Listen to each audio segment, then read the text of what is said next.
If you have a dream and want to become a confident English speaker, then this session will truly help you. Because in this video lesson, I'm going to show you how you can speak English confidently. But before this, first we should know our level in English. अगर आपको पता है कि English में अभी आपका क्या level है, आप किस लेवल की इंग्लिश अभी जानते हैं और आप किस तरीके से और शानदार तरीके से सीख सकते हैं, then this session will truly help you. आज मैं कुछ पॉइंट्स लेकर आया हूं स्पेशली, जिसमें पहला तो मैं नो योर लेवल को एक्सप्लेन करूंगा.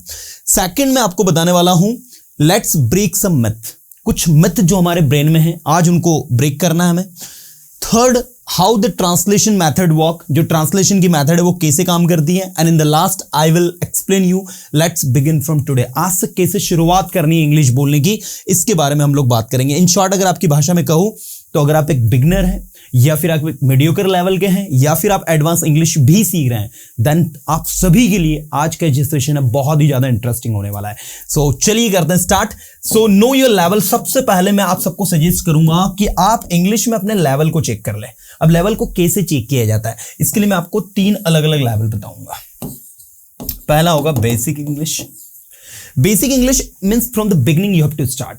आपको शुरू से शुरू करना होता है. ये उन स्टूडेंट्स के लिए होता है they don't know anything about English. उनके लिए इंग्लिश में सिर्फ ये होता है कि भाई इंग्लिश एक भाषा है और जो हमें सीखनी है. उनको रीडिंग आता है लेकिन सेंटेंस मेकिंग में बहुत ज्यादा वीक होते हैं, उनको कोई समझ नहीं होती है. ये उस लेवल के स्टूडेंट होते हैं. सेकंड होता है आपका सेमी एडवांस. अब मैंने इसको सेमी एडवांस, जो कि मीडियोकर लेवल है, एक्चुअल में ये मीडियोकर है, इसको मैंने सेमी एडवांस नाम दिया है. और थर्ड में आपको जो नाम देने वाला हूं दैट्स एडवांस स्पोकन इंग्लिश. तो इस तरीके से 3 अलग अलग लेवल सबसे पहले तो हम लोग देखें. इसमें वो स्टूडेंट्स आते हैं जो बोलने की शुरुआत करते हैं, जिनको एकदम जीरो से सीखना है. और आई थिंक जितने भी लोग अभी इस सेशन को देख रहे हैं, most of the students from this level, ये इसी लेवल से होंगे. अच्छा, इसमें कौन स्टूडेंट्स आते हैं? वो जो आते हैं जिनको थोड़ा बहुत इंग्लिश आता है. Sir, I can make some sentences, but I cannot speak English confidently. I don't have that much confidence. Like वो इस तरीके का बोलते हैं, थोड़ा थोड़ा सेंटेंस जोड़कर, वो इस लेवल पर आते हैं.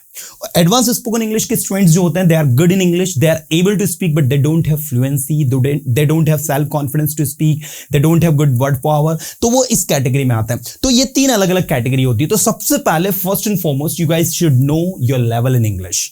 और मैं जानता हूं जहां तक कि आप में से मैक्सिमम स्टूडेंट्स का लेवल ये वाला है बेसिक इंग्लिश का. तो आपको सबसे पहले SMP सेंटेंस मेकिंग प्रोसेस पर वर्क करना है. वो आगे मैं बताऊंगा कैसे वर्क करना है, इसी वीडियो लेसन में उस पर हम लोग करेंगे वर्क. लेकिन सबसे पहले आप लोग ध्यान दें, बेसिक इंग्लिश के स्टूडेंट्स का SMP सॉलिड हो जाता है तो ऑटोमेटिक उसका सेंटेंस मेकिंग में सुधार आ जाता है और वो धीरे से सेमी एडवांस लेवल पर जंप कर जाता है. सेमी एडवांस लेवल पर पहुंचने के लिए how to ask questions and how to answer सबसे इंपॉर्टेंट रोल प्ले करते हैं. और मैंने काफी सारे वीडियो लेसन इस पर्टिकुलर टॉपिक को कवर करते हुए बनाया है, तो मैं सजेस्ट करूंगा कि आप जरूर देखें. आपको कुछ नहीं करना है, सिर्फ और सिर्फ यूट्यूब पर सर्च करना है Persona Institute for English how to ask questions and how to answer sessions. तो आपको जितने भी अभी तक करीब 8-10 वीडियो मैंने इस टॉपिक पर बनाए हैं वो आपको मिल जाएंगे.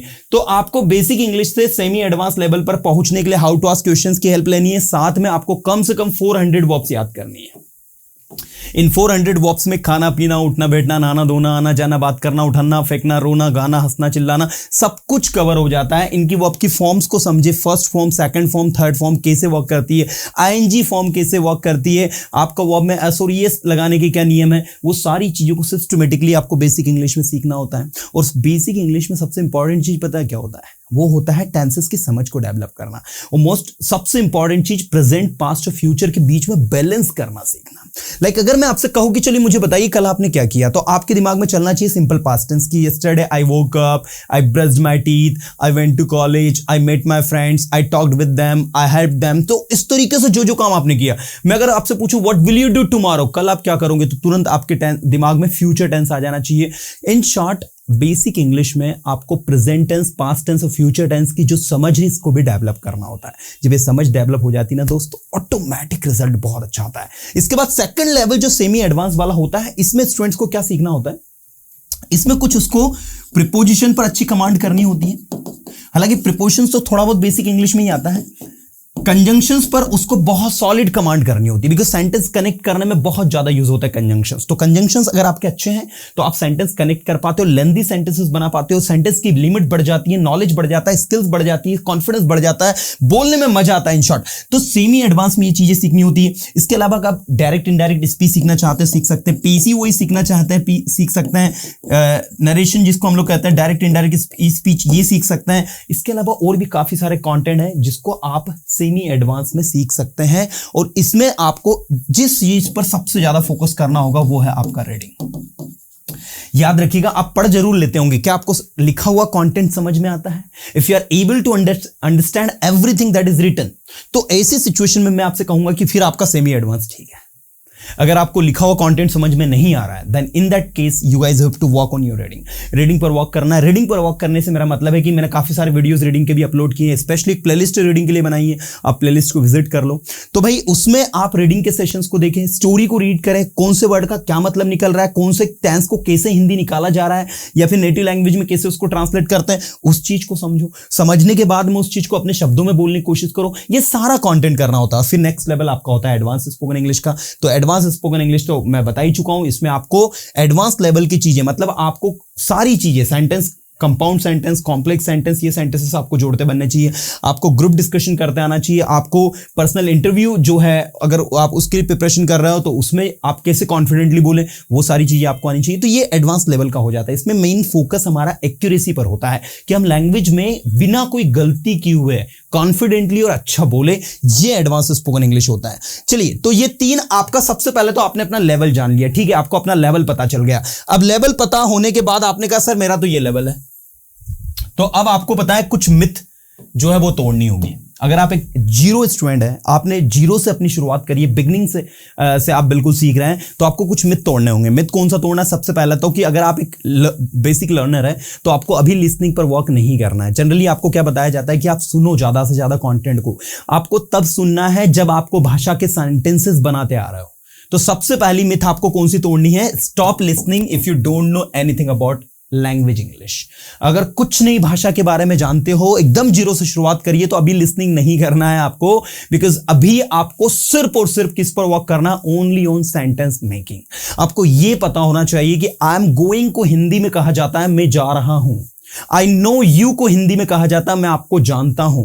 आई नो एवरीथिंग को कहा जाता है मैं सब कुछ जानता हूं। शी नोज एवरीथिंग को कहा जाता है वह सब कुछ जानती है। In short, you first know the exact meaning of particular sentence. जब आप एक विशेष सेंटेंस का मीनिंग समझने लग जाओगे, तब अगर आप लिसनिंग करोगे, देन आप चीज को बहुत अच्छे से समझ पाओगे। तो ये मिथ सबसे पहले तोड़नी है। दूसरी एक मिथ क्या होती है कि जितना बने उतना बोलो। भाई, आप अगर एक बेसिक लर्नर है, जीरो से शुरुआत कर रहे हो, तो आपसे कुछ नहीं बनने वाला है अभी। इवन आप अपना नाम तक नहीं इंग्लिश में बोल पाओगे सही से। तो आपको ये मिथ भी तोड़ना है, ठीक है। अक्सर स्टूडेंट को बोला जाता है कि आपसे बोले गलती करो आप तो बोलो, तो फिर वो क्या करता है? आई, कमिंग, गोइंग, पता नहीं क्या क्या, और सब लोग फिर हंसते हैं, तो उसका कॉन्फिडेंस लूज हो जाता है। तो ये एक और मिथ मैं चाहूंगा ये आप तोड़े। सबसे पहले आप थोड़ी सी प्रिपरेशन करें। मैं ये नहीं आपको बोल रहा हूं कि आप बोलने की कोशिश नहीं करें, मेरा बिल्कुल भी ये इंटेंशन नहीं है, क्योंकि मैं अपने स्टूडेंट्स को इतना ज्यादा अप्रिशिएट करता हूं। आपने मेरे सेशंस में देखा होगा, मैं उनकी गलतियों को बिल्कुल इग्नोर करते हूं, उनको सिर्फ एक ही बात बोलता हूं, speak the things that you can. लेकिन कब? जब आप उस लेवल पर पहुंच जाए। पहले सेंटेंस मेकिंग पर वर्क करो। एक बार सेंटेंस बनाना आपने सीख लिया ना, तो आप जब बोलोगी ना, तो आपको भी अपने ऊपर यकीन होगा कि अरे मैंने सीख के बोल रहा हूं, मैं प्रिपरेशन करके बोल रहा हूं, मेरे अंदर कॉन्फिडेंस है कि यस मैं बोल सकता हूं। वो जो कॉन्फिडेंस है ना, वो फिर आपका गिरता नहीं है। फिर अगर आप गलती भी कर रहे होते ना, तो फिर आपको ये एहसास होता है कि हाँ मैं यहां पर गलती कर रहा हूं और ये मैंने गलत बोला है, इसलिए ऑडियंस हंस रही है, और उनको हंसने दो, आई डोंट केयर, क्योंकि वो लेवल पर अब आप पहुंच गए हो। इसलिए मैं आपको कहता हूं कि कुछ मिथ तो तोड़नी पड़ेगी। लैंग्वेज लर्निंग में ना बहुत सारी ऐसी मिथ बनी हुई है कि ये कर लो वो कर लो। अरे यार समझो, आप एक भाषा को सीख रहे हो, और ऐसी भाषा जिसको आपने कभी बोला नहीं है, you have never spoken it. So what you have to do is that कि आपको जीरो लेवल से शुरुआत अपनी करनी है। और अगर आपका लेवल अच्छा है, ठीक ठाक है, तो कोई गल नहीं। इसके बाद में नेक्स्ट होता है how the translation method work. अब क्वेश्चन उठता है सर ये ट्रांसलेशन मेथड वर्क कैसे करती है? तो आपको बताना चाहूंगा कि ट्रांसलेशन मेथड वर्क करती है आपकी टेक्निक से। जैसे देखिए, मैंने अगर आपसे कहा कि भाई आप सुबह से शाम तक जो जो काम कर रहे हो, इसको एक काम करो, आप हिंदी में बोले फिर उसे इंग्लिश में कहे। तो आपने कहा मैं सुबह उठता हूं, इंग्लिश में कहे I wake up in the morning. मैं कॉलेज जाता हूं, आई गो टू कॉलेज। मैं पढ़ाई करता हूं, स्टडी। मैं इंग्लिश बोलता हूं, स्पीक इंग्लिश। मैं अपने दोस्तों की मदद करता हूं, आई हेल्प माय फ्रेंड्स। तो ये सारा कंटेंट आपने बोल लिया। अब मैंने आपसे कहा now don't use Hindi, just speak only in English. So I wake up in the morning, I brush my teeth, I get ready to go to college, I go to college. तो यहां पर ट्रांसलेशन की मदद से क्या हुआ बताइए? With the help of translation आपने अपने ब्रेन को ये मैसेज दिया कि आपसे ये इंग्लिश का कंटेंट हो जाएगा, आप इसे बोल लोगे। तो ट्रांसलेशन की मदद से हम इंग्लिश में हमारे सेल्फ कॉन्फिडेंस को बढ़ाते हैं, और यही सेल्फ कॉन्फिडेंस हमारा एक सपोर्टिव रोल प्ले करता है लैंग्वेज लर्निंग में। आपको क्या लगता है कि ट्रांसलेशन से इंग्लिश नहीं आती? भाई ट्रांसलेशन से आपका आत्मविश्वास बढ़ता है, आपका सेल्फ कॉन्फिडेंस बढ़ता है, और लैंग्वेज लर्निंग में सबसे बड़ा अचीवमेंट माना जाता है सेल्फ कॉन्फिडेंस। एक बार आ गया विश्वास की यस आई कैन, उसके बाद तो फोड़ के रख देंगे यार भाई, फिर डर नहीं लगता। बताओ क्यों? क्योंकि हमें वो आत्मविश्वास, वो सेल्फ कॉन्फिडेंस हमारे अंदर आ गया कि यस आई कैन। तो मैं चाहूंगा कि आप सबसे पहले तो जितना बन रहा है उतना बोले। आप गलतियां हो रही है, करो गलतियां, लेकिन कब? पहले सेंटेंस मेकिंग को स्ट्रांग कर लो, then after you have to do this. ऐसा नहीं कि पहले दिन से इंग्लिश बोलना शुरू किया और कुछ तो भी बोले जा रहा है, ऐसा नहीं। इसमें गलती करोगे, कॉन्फिडेंस फिर और लूज होगा, लोग हंसेंगे आप पर। फिर ऐसे में क्या होगा? कॉन्फिडेंस लूज होगा, फिर अरे यार नहीं बोलना, लोग हंसते हैं। तो ये कुछ चीजें आप लोगों को जाननी है। इसके बाद लास्ट में एक बताऊंगा मैं, लेट्स बिगिन फ्रॉम टुडे। आज से और अभी से कैसे बोलने की शुरुआत करें। सबसे पहले तो आप सभी को अपना सेल्फ इंट्रोडक्शन देना है। जी हाँ स्टूडेंट्स, आपको सबको अपना सेल्फ इंट्रोडक्शन देते हुए आना चाहिए। मैंने इस पर भी बेस्ट वीडियो बनाया, आप यूट्यूब पर सर्च करें persona Institute for English self introduction, तो आपको वो सेशन आ जाएगा। दूसरा, आपको अपनी डेली रूटीन आनी चाहिए, ठीक है। तीसरा, आपको how to ask questions and how to answer, प्रश्न कैसे पूछे और प्रश्नों का आंसर कैसे दें। हाउ टू आस्क क्वेश्चंस, और अगला क्या है आपका? How to answer. तो ये तीनों चीजों पर वर्क करना है, चारों चीजों पर वर्क करना है। जब ये चारों पर आप कॉन्स्टेंटली अच्छे से वर्क करोगे ना, देन आपको समझ में आएगा कि चीजें कैसे वर्क कर रही है। और सबसे इंपॉर्टेंट चीज यार, बड़ा मजा आता है जब कोई काम हम करते हैं और उसमें हमको सफलता हासिल होती है, और वो जो एक बार फील आपको होने लग गया ना कि यस मुझसे होने लग गया यार, मैं तो आप बनाने लग गया हूं, उस दिन से आप जंग जीतना शुरू कर देते हो। तो आज से और अभी से ठान लो कि मुझे इंग्लिश सीखना है, मुझे अपने आप को इंप्रूव करना, और सिर्फ यूट्यूब की मदद से करना है। मैं हूं आपके साथ, you don't worry. So dear students, उम्मीद करता हूं कि इस छोटे से वीडियो लेसन में आपकी छोटी सी हेल्प कर पाया हूं। अगर कर पाए हो तो वीडियो को लाइक कर दो फटाफट, और इसको एक दिन के लिए अपने स्टेटस पर रख लो, ताकि मैक्सिमम लोग इस सेशन से जुड़ पाए और समझ पाए कि इंग्लिश को कैसे सीखना है उन्हें। चलिए मिलूंगा नेक्स्ट सेशन में। Till then tata bye, have a good day.